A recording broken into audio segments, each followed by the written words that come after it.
Ar salūta dziesmām un dzejoļiem Ikšeles bērnu dārzs Urdaviņa nosvinējis 26. jubileju.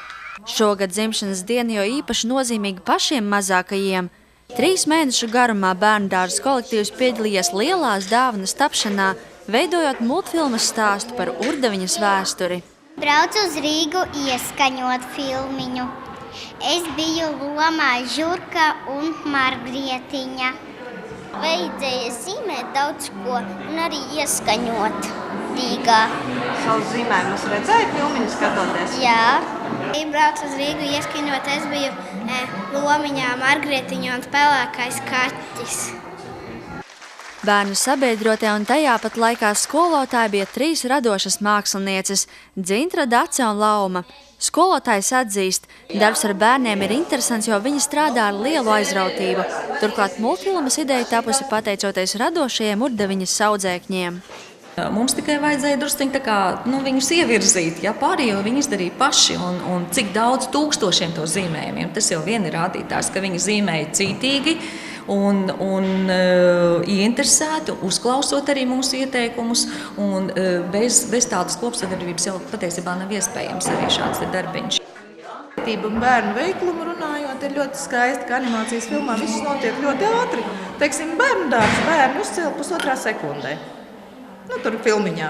Žvekts, bērndārs ir gatavs. Dzīvē notiek viss daudz ilgāk parasti. Un filmu jau arī principā taisa daudz ilgāk nekā izskatās beigās uz ekrāna. Filmas autori atklāja, ka sižeta scenārijā izmantoti gan labie, gan sliktie tēli, jo mēs visi kādreiz blēņojamies, bet galvenais, lai beigas ir labas. Katra grupiņa bija savā puķes vārdā nosaukta, tātad tas jau bija skaidrs, un tā kā sižetā tur vajadzēja arī kaķi, kas sargā, kas arī ir šeit pat pie bērnu dārza, ja?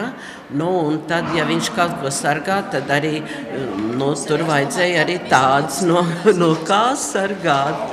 Un to tad arī izlēma, ka tās būs tāds draiskulīgs žurciņas, ja, kas tur blēņosies. Kadru pa kadram multfilmā ir iekļauti visi projekta laikā veidotie bērnu zīmējumi. Tās autoriem pat nācies filmu pagarināt par minūti. Lielie kartoni bija uzlikti uz grīdas, un bērni tupus rāpus pa grīdu rāpojot, kustināja, pakustina, nofotografē, pakustina, nofotografē. Un tad daži bērni saka, cik tas ir ilgi. Bet nekas pietika pacietība. Bet bija tā, ka sākumā, kaķi sāka kustināt viens bērns, un beigās, kad epizode beidzās, kaķi jau kustina cits bērns, bet tas nekas. Urdaviņas direktori uzsver, ka projekta laikā visvairāk ir ieguvuši bērni, jo viņiem bija iespēja redzēt, kā top multfilmas, ierunāt tekstu un dziedāt profesionālā ierakstu studijā.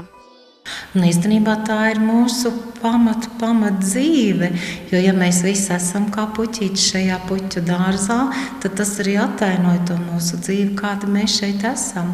Un arī bērni, man liekas, ļoti veiksmīgi ir uzzīmējuši pašu Urdaviņu, mūsu kaķu Urdiņu, pat visus karogus neaizmirstot, gan pašvaldības, gan Ikšķeles, man liekas, ka tur ir ielikts viss tas, kas ir mums. Kad dzejoļi par pavasari noskaitīti, uzdejots un multfilma redzēta, lepni par paveikto bērni atgriež grupiņās, lai pēc labi padarīta darba notiesātu jubilejas kliņģeri. Laura Liepiņa, Zanda Tereško, Ogres televīzija.